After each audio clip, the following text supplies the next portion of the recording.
Shalom, hello everybody, and welcome back to Titus 2, where I'm a Deborah. Some people say I'm a Deborah, yeah, but either way, it's fine. Amma, for those who don't know, means mother in the Hebrew language, Hebrew being our tongue of our origin. So, in any event, that is who and what they call me. I'm a Deborah, yeah. And I am here today because, first of all, it's been a while since I've been on YouTube. Been an extremely busy few months, and I've been procrastinating. And it's like I got to get out here. I got to get this done.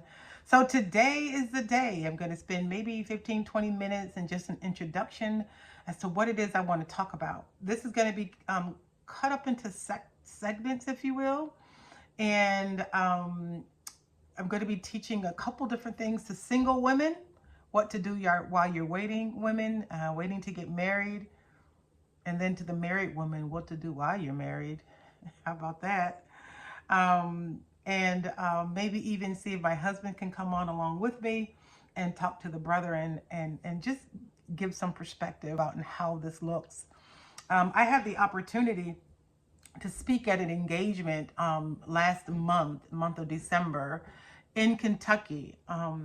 There was a women's conference. It was very, very well put together, a great success. There were several speakers, and I happened to be one of the keynote speakers there. And what an honor and a privilege that was for me to be able to have been invited and then to be able to participate. There was a lot of good information put out, and I'm really looking forward to the next one. I'm not sure when it's going to come out or when it's going to be, but I'm looking forward to it. One of the things that I talked about was the Willie Lynch letter, and I really want to talk about that in detail. I really want to I guess I shouldn't say in detail. I really want to talk about it from the perspective of how do we get here and how do we fix it? How do we go back? May not be to the ancient path, if you will, as to how things were when Abraham, Isaac, and Jacob and all of those other forefathers were here. We're not talking about that far back, but we're talking about, or want to talk about, how did slavery, if you will, Jim Crow, if you will, how did some of these things affect us then, and how are they still affecting us today? Believe it or not, they are. They're still affecting us today. And we got to figure out, how do we get past it? Can we get past it? Not only individually, but as a community of people. I think we can. I think we need to learn something. I've said it before, we've got to unlearn some things, and there's a lot of things we need to learn, relearn, or learn things we never learned before. It's not even about a relearning because we never learned them. Some things mama taught us and it kind of went out the door. Maybe grandma or grandpa said, and you go, oh, I remember grandma said that. I remember grandpa said that. And things they'll kind of come back to your memory. I guess those will be those things relearned that kind of regurgitates. But in any event, I really want to touch on the Willie Lynch letter, how it messed us up as a people. I know there's some controversy about that Willie Lynch letter, if you will, and that, is it real, is it not? Not sure. I wasn't there when the man wrote it or not sure. But I will say the fact that there's something that's written down that's talking about us and how possibly systematically we have been indoctrinated with things that was never supposed to be a part of who we are. They're not our origin. They're not our original makeup, if you will. So how do we go back to the original makeup? How do we go back to the way things were? There's a song about that. The way things were, or the way the Most High wanted them to be for us. I think we can do that, but we have to do some work. We have to reprogram our mind. We have to rethink our mind, renew our mind, as it talks about in the book of Romans. And then we have to cast down imaginations and everything that exalts itself against the knowledge of the Most High. So we can't do what we want to do. We got to do what's right. So that's what I want to talk about in the next couple segments. So I'm going to give you just a bit of an overview on the singles. I've got some notes here, so if you see me kind of leaning down or bending down or looking over, you'll know what I'm doing. And it's basically just reading from the notes that I wrote. I started off talking about here in the United States. Before we came here, of course, in our native land, and let me say we, because when I'm talking, I'm normally talking to women. Okay, that's my platform. Titus 2, that the aged women teach the young women, and so that's kind of what I want to do and want to kind of stick with at this point in teaching the women. So this whole platform is mainly about women. But if a man happens to stumble upon it and you think your wife can benefit from it, please share it. And then, of course, please like it and then subscribe. Yeah, all those things. Share, subscribe, like, thumbs up. I don't know, hit the bell. All those YouTube verbiages that come along with YouTube stuff. So anyway, let me just go back to reading my notes here.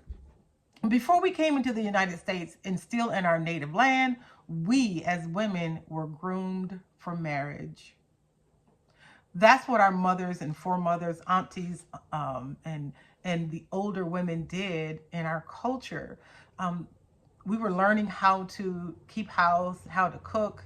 We were learning even how to raise children, how to work in the yard, how to garden, how to take care of animals. There was a lot of things that we did. Again, we're talking forefather. We're talking what we did back then, and how do we make that relative today? How do we make that relative today is that we're still busy. We're still having children. We're still married. Here's the difference. Are the practices in terms of how we are being groomed for marriage, have they changed? Have they changed in terms of, were mothers then teaching their children to be virgins, their daughters, and the sons probably too? Selah, think about that. And is that something that we're still teaching our young daughters today? How to keep their virginity. That's a big deal. We're going to talk about that a little bit later on in the segment, but I want to just, let that sink in. Are we teaching the same values that our forefathers and our foremothers taught us back in the day? I would say no, we are not. I'm just going to answer that question myself. We are not. We are so far removed from what our parents, forefathers taught us. And even I can even speak for my mom. She was 38 when I was born. There was a lot of things my mother didn't teach me, and she was old school. She was born in 1923. There was still a lot of things mama didn't teach me. Mama didn't talk about. She surfacely talked to, girl, go do this and go do that, but she didn't say, give us the understanding as to why we're doing what we're doing. And in this generation, the technology is so vast that if we're not ahead of the game, ahead of the curve, we're going to let this world teach our children. And then we're going to have to try and backtrack, reel them in, and it might be too late. We pray that it won't be. But the scripture tells us to train up a child in the way he should go, and when he is old, he will not depart.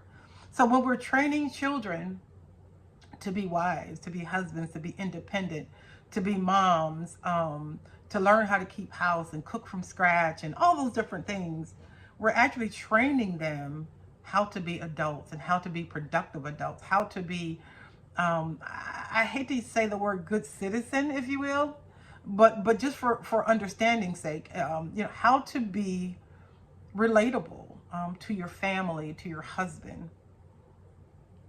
Some of those things that our parents taught us were basic housekeeping stuff, basic domestic stuff. We're not domesticated anymore, ladies. We are bosses. We the boss. And some of us is bosses in our home. Wrong. We are so out of order. We are not to be bosses. I think that's what kind of messed us up in terms of this society, and that, when what's that lady name, when we did away with all the women's rights? I don't remember her name. But when all the women's rights came, and not that we should not have rights, but I guarantee you we had them already without having someone to tell us or to dictate what we can and cannot do. We already had rights because our husbands gave us those rights. Somebody asked me not long ago, what is it to you? How does it feel? What does it mean to you to be a stay-at-home wife? And my answer was, I'm free. I'm freer than I've ever been before. I'm not oppressed. I'm not depressed. I'm actually free. And it feels wonderful to know that my husband takes care of me and I don't have to answer to any other man or other woman for that matter. I got one person to answer to. Man, that's liberating. You have no idea. Unless you live in that world, you really have no idea of being a married woman, what that's like, to have a man to support you and you don't have to worry about a lot of stuff. But we're not talking about marriage as of yet. We're really want to just talk about singles right now. Of course, back in that time frame, of course, talk about our forefathers, when the mothers and the aunties was teaching the young daughters what to do, they were teaching them, domestic stuff. Because again, we lived in rural areas, we lived in cultural situations where there was animals, there was herds, there was cows and chickens and goats and all that stuff. They were teaching them how to deliver babies. Yeah. They were harvesting in the garden and probably even gardening, planting the actual seed, making clothing. So they were busy with their hands. They were very astute when it came to making things. I think about several characters in the Bible. I think it was Lydia who actually considered a field and bought it. Girl, talk about boss. I'm like, that's the kind of boss I like to be. But she didn't work. She didn't work. She sold things that she created with her own hands. Again, whole nother story for married folk. So again, while we're single and waiting, if there were no handmaidens that mom or dad had or things like that, the children are the ones that managed the house in the sense that they helped. That's why the dowry, meaning dowry, what's a dowry? When a man came to claim a wife and ask the father for her hand, there was a dowry price for the virgin. Yeah, we're going to talk about virgins. Man, we don't talk about that enough. There was a dowry price that was for the virgins, and based on her value, and what I mean by value is what kinds of things had mom taught her and what kind of things did she learn? What kind of things was she good at? Because what's going to happen is that man is about to take this young lady away from their house. So mom and dad don't have that help anymore. So they're going to pay for that. That's kind of how that was, in the sense that, she's of value to me. And if I let you take her, then we're going to be at a deficit, mom and dad. So the value price of the virgin bride, who was very skillful, her value was up there. I often talk about how much value do we bring to a marriage. What do you know? What do you bring to the table? And it should be more than sex. Did I just say that out loud? It should be more than sex. Because men can get that from anywhere. I'm just saying. So what value do you bring to the table when this man asks you to marry him? And so while you're waiting to be married, let's talk about those things that you can do to enhance yourself as a person. And you may say, Iman, I don't want to get married. I'm good, single. That whole thing about I don't want a man, I don't need a man. Don't you know that was brainwashed into us to some degree? It really was. And I'll explain all that as we go into the Willie Lynch letter, and how we came about this mindset. Now, granted, we do have a lot of our men that's incarcerated. We have a lot of our men that's homosexuals. So we're at a deficit when it comes to what we have. And that's sad to think about that in the sense that we really don't have a whole lot to choose from. And those that are out there, maybe they're not ready to be married. Maybe they're not marriage material right now. They still got a lot of street, and if we're trying to find righteous men, that pool gets a little bit smaller. I mean, you talk about men that's incarcerated, men that's gay. So that takes up a big chunk. Men that's already married, men that are not ready to be married. And there's a few people in that gap. There's just a few that thousands of women are trying to get to. So, sisters, you should bring something to the table that will not be overlooked. Stand out. That doesn't mean we look crazy or act crazy. But when he's inquiring about you and asking about your qualities and the things that you do, there should be something good to be said about you. Oh, yeah, she knows how to, and she can, and she has been, and she has done, and she's always been inside of that. That should be the testimony that those that know you can speak about. Because then your value, he's like, oh yeah, I want that one. That's the one I want right there. See, you become valuable to him. And that's what I think a lot of men want. Not just someone to keep the bed warm. Because anybody can do that. So, nowadays, what should we be teaching our young daughters, or what should we know to do as single women while we are waiting? Okay, so some of the things that I talked about are just common sense stuff. You know, again, the domestic part of it. And if you are going to be working and you decide to go to college, nothing wrong with that. I think having a degree or having education is important.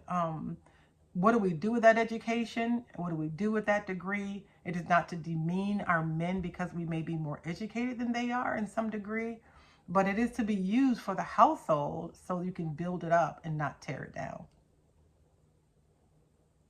So that you can build it up and not tear it down. Okay, so let's not take the degrees that we have and or the knowledge that we have and hold that as supreme, hold that as some kind of oh, look at me, I got it going on, and hold that over the brothers who may not have a degree but have a lot of work ethics, who are skillful with their hands, who knows how to build and knows how to fix and knows how to, you know, and these are just things that I'm talking about off the top of my head, but the guy that you may marry may even be a doctor. I don't know. But what do you bring to the table, young lady? Selah.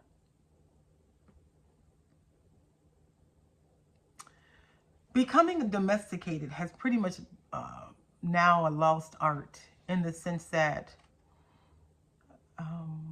we don't teach the young daughters the way we used to teach the daughters. When I was growing up in the 60s and the 70s, if mom say, I need you to go clean the kitchen better be clean. And it's not like just wash the dishes.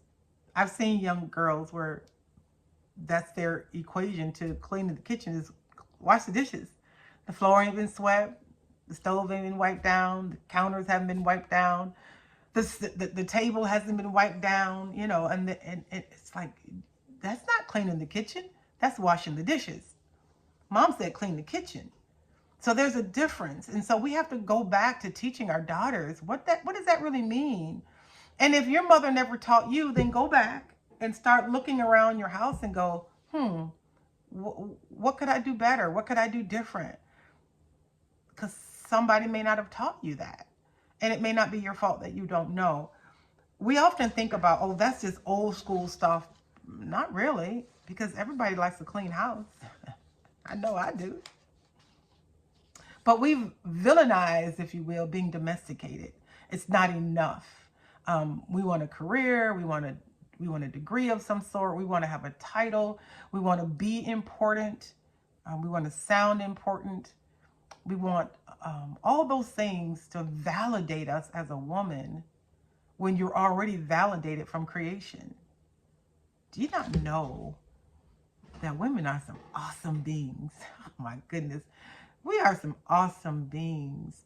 And we have been demonized, if you will, into thinking that we're sometimes less than, we're not enough. We've been called out of our names so many times. And we get to the point where we start to believe that. We get to a point where the villainization becomes real to us. And then we start to act out what people have told us, or what has been the seed that have been sown through our ear and now has penetrated into our heart. And we start to act that out. And we got to get to a point where we rise above that and don't accept those kind of negative thoughts and realize that you're better. You really are better than what society say you are, as Black women in particular. Okay? So let's not demonize or minimize the responsibility and or the mindset of being a domesticated woman, meaning a woman who decides to stay home with her children, take care of her husband. There's nothing wrong with that. But what do you do while you are waiting? And I want to talk about that just a little bit. So I just want to ask real quick, like, what are the things should we be teaching our daughters? What are some of the things that comes to mind? And I wrote down a couple things and just something to think about. You know, if you got young daughters at home, even older daughters at home, it's just something to think about. How to properly clean the kitchen, how to properly clean the bathroom. We're talking about domestication, absolutely. How to properly clean the kitchen, wiping down the cabinets and the table and all that good stuff like that. Sweeping and mopping and putting away everything when you're done with it. Have you taught your daughters how to cook from scratch? We're not talking about box meals, all that processed food, which is, by the way, making us all sick and making us all overweight. And the beat goes on. But cooking from scratch, have you taught your daughter what, I mean, can you just imagine that moment, even when you're in the kitchen, you're bonding with her over a meal that you're cooking and you're talking while you're doing it? Some of those things we've lost it. And our mothers and daughters are not bonding the way they used to. We have so many distractions now. TV, iPhones, mobile phones, all these iGames and boy games and whatever kind of game. I don't even think Sega is a thing no more. I think I've just dated myself. But PS Station, I think they call, I don't know what they got nowadays. But just things to distract us from connecting with our children even. So yeah, have we taught our daughters to do, have we, or are we teaching them to just order at McDonald's or Burger King or stop by Kentucky Fried? We do that 4 or 5 times a week. We're killing ourselves. What's that thing where you call and they bring it to you? Snapdragon? No, wait, Snapchat? I don't even know what you call it. Wait. Not DoorDash. Maybe it is DoorDash. I don't know what it's called because I don't do it. But where they bring your food to you, you order it. Somebody, we ain't got, man, we ain't got to the point where we ain't got to go get the food nowadays. We can have somebody bring it to us. Whew. We have certainly changed the tide for who we are as a people. And I'm not saying don't eat, fast food. I'm not knocking those who do it. It's not healthy for us. But all things in moderation, whatever that may be. Are you teaching your children how to raise children? Are they babysitting? Do they know how to, do they know about breastfeeding your daughters? Do they, as opposed to bottle feeding? Are you teaching them the benefit of that? Because there's truly a benefit. Nowadays, they quickly give you a bottle, and even discourage breastfeeding in some states. Some hospitals, they discourage it. Well, just give them this bottle. Nowadays, they're even finding metal in formula. What are we doing? What are we doing? And we give these babies this formula, this man-made substance, and we have no idea where it's coming from. When the Most High has given us women, I'm telling you, we some bad sisters, okay? We are some incredible beings. He's given us what we need in order to make sure our children have what they need to survive. The Most High has given us women what our children need, what our babies need. He's already provided that. But we're now allowing man to dictate to us what we want to give our children. Is that what you really want to give your children, or is it just convenient? There's nothing more convenient than breastfeeding. I mean, yeah, you have to breastfeed, but it's not. You don't have to go warm up the bottle. You don't have to go mix it up and measure it up and heat it up and sterilize bottle. You ain't got to do none of that. So yes, talk about fast food. That's the fastest food. That's the fastest food a baby can have. So the Most High created fast food when we talk about that, when it comes to these babies, okay? So let's talk about that with our young daughters and start teaching them when they're young, so that again when they're old, they will, well, my mom said breast milk is better. My mom said da da da da, and they'll begin to value the lessons that you teach them. How to love your husbands. Are we teaching our young daughters what that looks like when they get married? Are you loving your husband so that they can see what it looks like while you're married? Selah. So I want to share real quickly too that a lot of times when we are in spiritual settings or church or communities or assemblies, we always look at this the spiritual application of marriage or being single. Yes, make sure you pray and make sure you fast, because the scripture tells us that when we are single, we care about more of things of the Father, because that's what we can really give our attention to. And when we get married, there's a shift, that there really is a shift that goes on in our psyche, because why? Now we have a husband to take care of, we have a house to take care of, we have children to take care of. There's a whole lot of stuff that goes on now that you are a married woman. So while you're single, yes, absolutely, develop your relationship with the Father. Make sure that you understand what it means to be a wife to him first. Ooh, that was good. Wait. Learn what it means to be a wife to the Most High first. How do you please him? How do you honor him? How do you give him esteem? How do you, for the lack of a better word at this moment, stroke his ego? By praise and worship. Did we praise and worship our men? No, I'm not saying that. Please don't even hear that. But there is a sense of stroking an ego, and only you should be the one doing that, because if you don't do it, I guarantee you somebody else will. Real talk, y'all. So learn how to be a good wife to the Father first, because if you please the Father, you'll learn while you're single how to be a good wife to your husband. I believe that. Let's move on just a little bit more, and then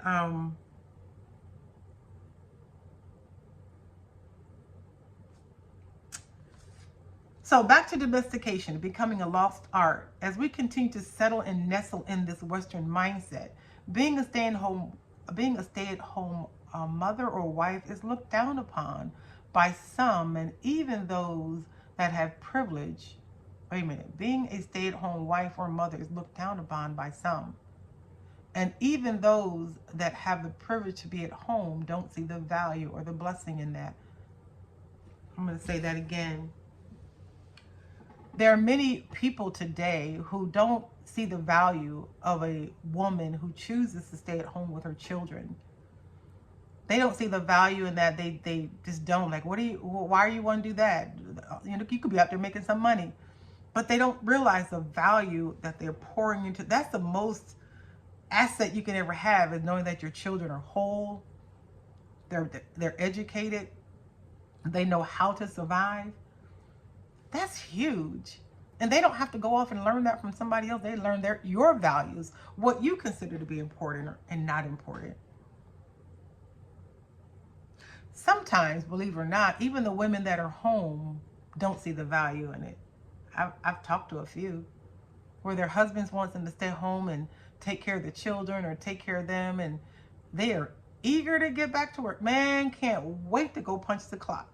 Can't wait to listen to some other man give them orders. And guess what? They'll do it willingly too. And we get home and we don't want to do nothing our husbands ask us to do. Marriage segment. We'll talk about that later. So let's not vilify the fact that women who choose to stay home is a bad thing, because actually it's a beautiful thing. When we talk about Titus, it actually says for the aged women to teach them how to be sober, how to love their husbands, how to be chaste keepers at home. That's what it reads. But we like to omit that and turn that into something else. Again, I'm not knocking work, but I'm also not working the value of being a stay-at-home wife. If you choose to do that with your children, it is such a beautiful thing. And it would be an honor if more women had the finances to do it. It really would be a beautiful thing. I'm going to stop right here. I'm just want to wet your whistle just a little bit. And hopefully you'll come back and hear more of what I have to say about this. So yeah, we've been programmed. We don't need them. We want them, but we don't need them. So how do we unprogram, deprogram, get up out of that stinking thinking that our men are inferior to us and we don't want them? How do we get out of that stinking thinking and put our men back in their rightful places? How do we do that? I want you to stay tuned, okay? Because as I said, we're going to do this in segments. And it may take me a while to get through the singles before I get to the women, but I don't want to overload you with a whole lot of stuff. But I promise you, or at least I'm going to try my best. I shouldn't say I promise. But I hope to, when you do come back and hear the next segment, that you will be enlightened. And it'll maybe help us all to start thinking a little bit differently, excuse me, as to how we as Black women can change the way we think, change the way we feel, change the way we act towards our men, and even train our young men, our young boys, how to be men. Because let's face it, there's a lot of men that are not in the home with these boys. And the women are doing the best they can. But there's a way that we have to raise our children, in particular our male children. There's a way that we have to raise our male children. And it's different than what we're doing now because it ain't working. We raising, well, I ain't gonna even get into that. But I think we can do better. I think we can do better. So with that, I'm going to yield for now. I hope you come back to the next segment. It'll be a couple days from now. I'm going to try and get this out as quickly as I can and get to some of the things that you can be doing while you are waiting. Please come back. And until then, I hope you've enjoyed something I've said. I hope that you gained something out of what I've said. I promise you there is a lot more. My throat, for some reason right now, wants to kind of act crazy. So I don't want to keep talking. But I'm going to come back with the rest. Maybe because this message is valuable and somebody or something don't want it to get out. But I'm determined to say what I need to say. Because I think it's important to us today. And particularly in today's world. For those of us that are trying to get back to our biblical heritage, our biblical roots, our biblical understanding of what the Most High wants from us, it's invaluable. It's priceless that we know this information. So stay tuned, come back, and until then, be blessed. Shalom, shalom for now.